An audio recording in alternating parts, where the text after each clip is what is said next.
한덕수 국무총리님. 12월 3일 비상계엄이 위헌위법입니까? 아닙니까? 물론 사법당국에서 적절한 절차를 통해서 판단을 하리라 생각합니다만 저희는 잘못됐다 이렇게 생각합니다.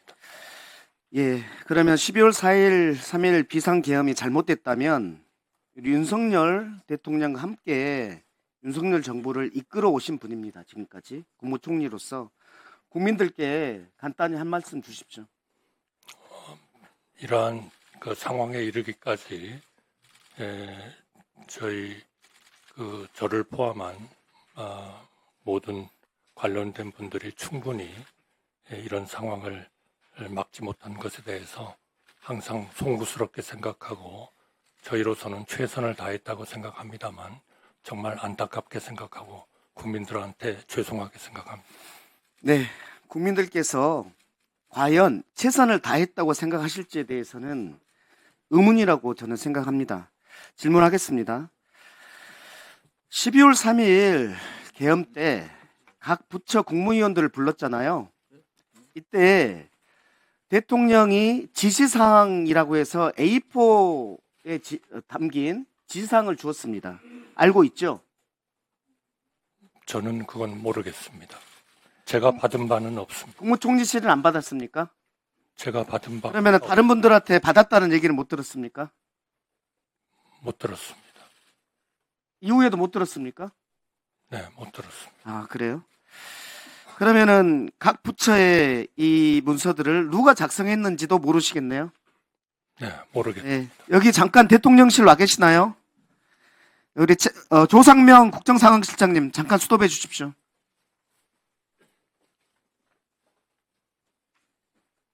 잠깐만 와주십시오.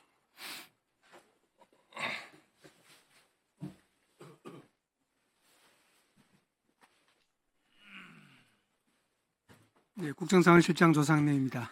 예, 윤석열 대통령이 계엄 당시에 지시사항이라고 해서 A4의 문서를 각 부처 장관들에게 줬습니다. 그 문서를 대통령실에서 만들었습니까? 제가 아는 바는 없습니다. 대통령실에서 만든 게 아닙니까? 그거는 제가 모르는 상황이라서 전혀 모르는 상황이라는 겁니까? 답변을 못 드리겠습니다. 예, 알겠습니다. 들어가십시오. 예, 총리님. 각 부처에서 계엄 발표 직후에 부처별 모임을 했습니다. 알고 계시죠?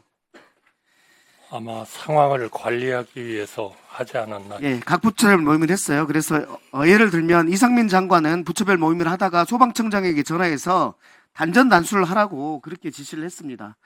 총리실도 부처별 모임을 했습니까?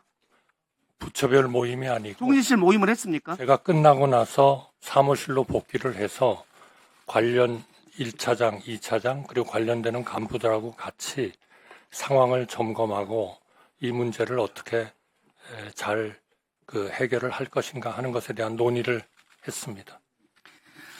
예, 알겠습니다. 그리고 나서 계엄 해제된 이후에 언제 집에 가셨죠? 저는 4시 반에 국무회의를 계엄 해제, 비상계엄 해제 국무회의를 주재하고 예, 알겠습니다. 그리고 예, 집에 알겠습니다. 도착한 것은 예. 아마 한 5시 반. 예, 알겠습니다. 잠깐 스톱해 주시고요. 기재부 예산실장님 좀 나오십시오.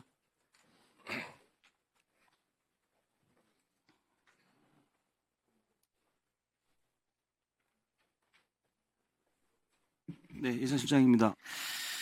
예, 윤석열 정부가 한국은행에서 지난 1년간 일시 차입한 금액이 173조고 이게 2011년 이후에 최대치입니다. 정부가 이때 지급한 이자는 얼마나 됩니까? 작년에? 제가 자세한 자료를 갖고 있지 않은데요. 네네. 2천억 정도입니다. 2천억. 그러니까 대정부 한국은행의 대정부 일시 대출금 제도라는 걸 알고 계시죠? 네네. 이게 뭐죠? 재정 자금의 일시적 부족을 일시적 자금 부족을 메꾸기위해서 빌렸다가 갚고 하는 거죠. 네네. 그래서 작년에는 173조를 빌렸다가 172조를 갚고 지금 1조가 남아있는 상태고 그 이자를 2천억을 낸 겁니다. 한국은행에. 네네. 예, 그렇게 말씀드리고요. 이것은 결국 세수 부족 때문 아닙니까? 세실 부족 뭐 직간접적으로 연계되어 있습니다만은 꼭 그 이유는 아닙니다. 네. 네, 알겠습니다. 네. 이게 이게 무엇인지 아시죠? 계엄 당시에 윤석열 대통령이 최상목 부총리에게 A4에서 지시사항으로 준 문서입니다. 문서의 내용입니다.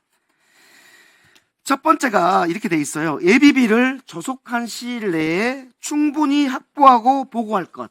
이렇게 돼 있는데 예비비를 조속한 시일 내에 확보할 수 있습니까? 예비비는 이미 확보되어 있기 때문에 충분히 확보하란 말은 좀 말이 안 되는 것 같아요. 조속한 시일 내에 또 확보라는 게 예비비를 12월 달에 갑자기 확보할 수가 있습니까? 불가능합니다. 그렇죠. 네. 그러면 이걸 이 문서를 쓴 윤석열 대통령은 이 예비비를 그냥 호주머니 돈으로 생각하는 것 같아요. 빨리 확보해 하면은 확보할 수 있는 그런 돈으로 생각한 것 같습니다. 저도 이해가 안 됩니다. 두 번째, 국회 관련 각종 보조금, 지원금, 각종 임금 등 현재 운용 중인 자금 등을 완전 차단할 것. 이거 할 수 있습니까? 이것도 거의 현실적이지 않습니다. 국회에 있는 돈, 직원들한테 주는 임금까지 완전 차단할 수 없죠. 완전히 불가능한 거 아닙니까? 그렇습니다. 이거를 차단하면 국회를 마비시키겠다는 거 아니에요. 그렇죠?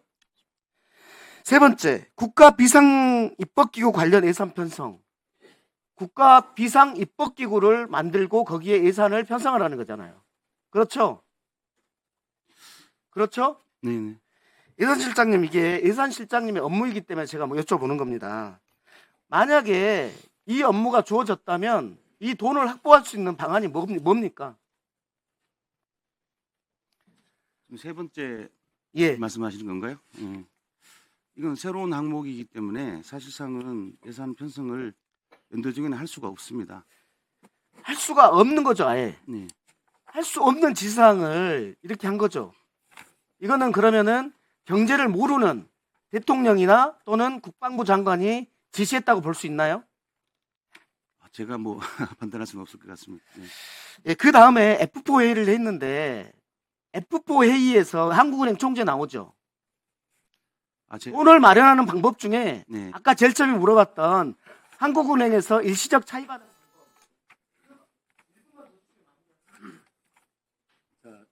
오전에 좀 시간 지켜주십시오. 네.